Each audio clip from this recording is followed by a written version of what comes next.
Welcome to the exam Guru YouTube channel. This is Pradeep. आज का जो हमारा टॉपिक है आप देख रहे हैं नेशनल इनकम। आज की क्लास में हम करेंगे नेशनल इनकम के क्वेश्चन और उसमें हम क्या करेंगे, आपका वैल्यू एडेड मेथड, यानी कि आपका आज हम करेंगे वैल्यू एडेड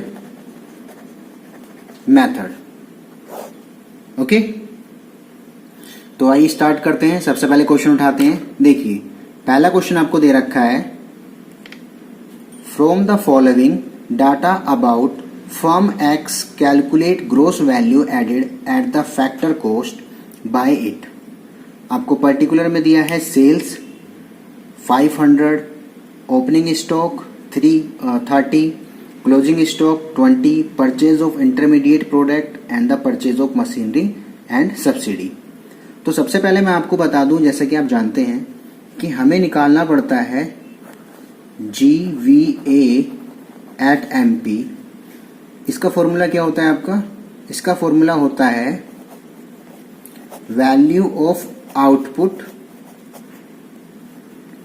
माइनस क्या होता है आपका वैल्यू ऑफ आउटपुट, आगे है आपका इंटरमीडिएट कंजप्शन, या फिर आप इसको लिख सकते हैं इंटरमीडिएट कंजप्शन के साथ साथ क्या, इंटरमीडिएट प्रोडक्ट। ठीक है, value of output minus intermediate consumption and intermediate product, दोनों में से आप कुछ भी लिख सकते हैं जो क्वेश्चन में अकॉर्डिंग टू दिया हो।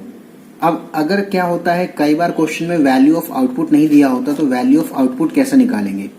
तो उसके लिए फॉर्मूला है value of output is equal to total cell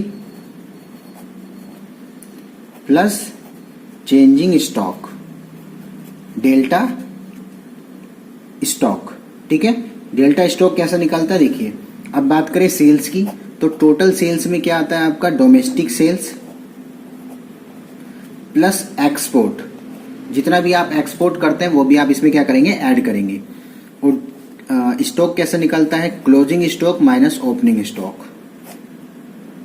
ठीक है, तो ये फॉर्मूले हो गए। इसके बेस पे आप सारे वैल्यू एडेड वाले में क्वेश्चंस कर सकते हैं, किसी भी क्वेश्चन में आपको कोई डाउट नहीं आएगा।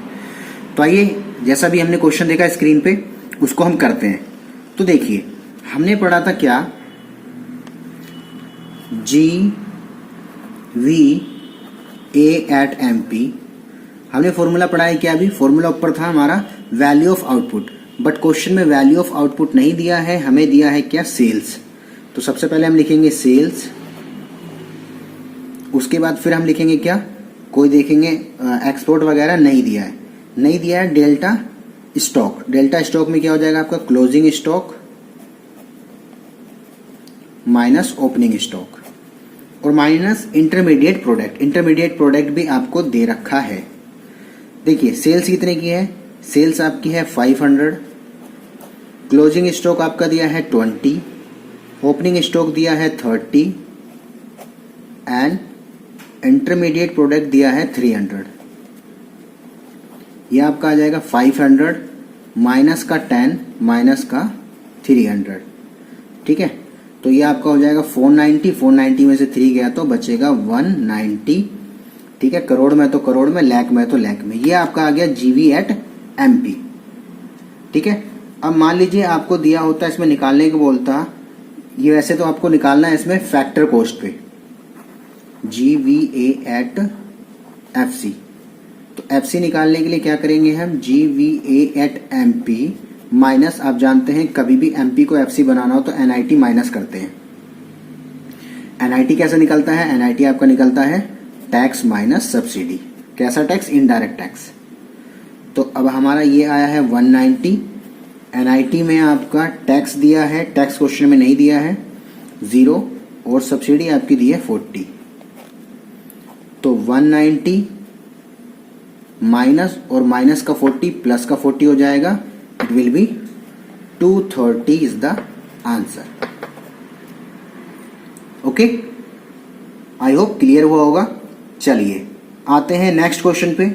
नेक्स्ट क्वेश्चन देखिए, नेक्स्ट क्वेश्चन आपको स्क्रीन पे दिखा, इसमें दिया है calculate gross value added at a market price from the following, depreciation 20, then after domestic sale, change in stock, export, single use of product goods, indirect tax. देखिए आते हैं सेकंड क्वेश्चन पे। सेकंड क्वेश्चन दिया है, इसमें आपको फिर वही निकालेंगे, हम पहले निकालेंगे, सबसे पहले आपको लर्न करने का कि हमको निकालना क्या है। अपने को निकालना वही है GVA एट MP। अब इसे निकालने के लिए क्या होता है, हमारा फॉर्मूला वही है वैल्यू ऑफ आउटपुट। अब वैल्यू ऑफ आउटपुट नहीं दिया है तो हमें दिया है सेल्स। अब देखेंगे आप दिया डोमेस्टिक सेल्स प्लस हम उसमें करेंगे एक्सपोर्ट और उसके बाद फिर माइनस करेंगे चेंज इन स्टॉक। तो चेंज इन स्टॉक ऑटोमेटिकली हमें दे रखा है माइनस का 10, ठीक है। अब उसके आगे क्या होता है, माइनस होता है इनडायरेक्ट कंजप्शंस, यही होता है ना। तो चलिए, तो अपने का सेल्स कितना आया, सेल्स अपन का दे रखा है 200 प्लस एक्सपोर्ट 10 माइनस का 10 चेंज इन स्टॉक, ठीक है। चेंज इन स्टॉक आपका दिया है माइनस का, एंड एक सेकेंड, चेंज इन स्टॉक आपका प्लस होता है ना, अभी हमने क्वेश्चन में करा था, देखिए चेंज इन स्टॉक प्लस होता है, ठीक है। तो वही प्लस करेंगे और माइनस का दिया है तो माइनस हो जाएगा, और minus IC single use of the producer goods आपका कहलाएगा यही IC, तो यानी कि माइनस का 120। 10 से 10 एलिमिनेट हो जाएगा आपका, 200 minus 120, it will be left only 80 ना, 80 लाख। ये हो गया आपका GVA एट MP। और मान लो अगर आपको इसमें बोलता कि आप निकालिए क्या GVA एट FC, तो फिर हम क्या करते, GVA at MP minus NIT। तो अब हमें पता है GVA एट MP कितना दिया है 80, और NIT हमें दिया है क्वेश्चन में 20, तो ये आपका आ जाता कितना 60। ओके, आई होप क्लियर होगा ये भी क्वेश्चन आपको। आइए एक और नेक्स्ट क्वेश्चन कर लेते हैं। देखिए क्वेश्चन थर्ड दे रखा है आपको, from the following data relating to a firm calculate its net value added at a factor cost. आपको इसमें निकालना क्या है, इसमें आपको निकालना है नेट वैल्यू एडेड, यानी कि हम निकालेंगे इसमें net value added at factor cost, हमें ये निकालना है, ठीक है। तो मैंने बताया था इसके लिए सबसे पहले आपको निकालना पड़ेगा GVA एट MP। इसका फॉर्मूला हम जानते ही हैं क्या, value of output minus intermediate consumption. तो अब हमने देखा वैल्यू ऑफ आउटपुट का भी मैंने बताया था आपको, पहले सेल्स होता है, तो यहां हमें दिया है सेल्स प्लस एक्सपोर्ट, उसके बाद फिर plus change in stock. Change in stock में हमें नहीं दिया है, हमें opening stock minus closing stock और ओपनिंग स्टॉक माइनस होता है। तो क्लोजिंग स्टॉक आपको ऑलरेडी दे रखा है 20, तो हम सीधा क्लोजिंग स्टॉक लिखेंगे और माइनस करेंगे IC। सेल्स आपका गिवन है 800 प्लस एक्सपोर्ट दिया है आपका 100 माइनस प्लस आपका क्लोजिंग स्टॉक है 20 और माइनस आपका है इंटरमीडिएट कंजप्शंस। इंटरमीडिएट कंजप्शंस आप देखेंगे तो इसमें इंटरमीडिएट कंजप्शन आपका नहीं दिया है, subsidy, sales, depreciation, export, closing stock नहीं दिया है। तो आपका ये हो जाएगा कितना 920, ठीक है, लाख। ये हो गया। अब उसके बाद क्या है, ये हमारा आ गया GVA एट MP। अब हम निकालेंगे इसको क्या, नेक्स्ट है हमारा GVA एट FC। तो मैंने बताया था GVA एट MP को FC बनाने के लिए माइनस करते हैं NIT, ठीक है। अब हमें पता है कि हमारा GVA एट MP आया है 920, NIT आपका नहीं दिया है। अच्छा देखिए, मैंने पता ये आगे क्यों नहीं करा, क्योंकि दिया नहीं है तो हम 0 मान के चलेंगे इंटरमीडिएट कंजप्शंस। चलिए, NIT कितना दिया है आपका, NIT भी नहीं दिया है। NIT में आपका आता टैक्स माइनस सब्सिडी और 920 माइनस टैक्स दिया नहीं है, सब्सिडी आपकी दी है 40, तो माइनस का 40 होगा, ये प्लस हो जाएगा, ये हो जाएगा 960।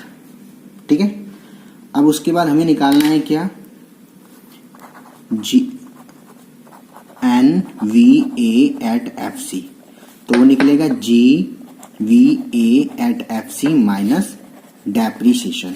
आपको मैं पहले ही बता चुका हूं कि जब भी आप ग्रोस को नेट में कन्वर्ट करते हो तो डेप्रीशिएशन माइनस करते हो।